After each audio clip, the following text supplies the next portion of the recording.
Una volta qualcuno mi ha detto che la vita è quello che ti accade quando sei impegnato a fare altri progetti. Ed io non ne capivo il senso. Ho pensato fosse una delle tante massime che si leggono nei biscotti della fortuna o nei baci perugina. Siamo sempre tutti di corsa, impegnati in mille cose.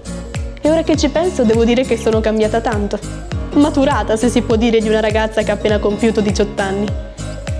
E il mio più grande cambiamento l'ho dovuto a un fatto che appunto mi è accaduto in un pomeriggio come tanti, quando ho conosciuto quelle che oggi sono il mio punto di riferimento, le mie migliori amiche, Greta e Linda.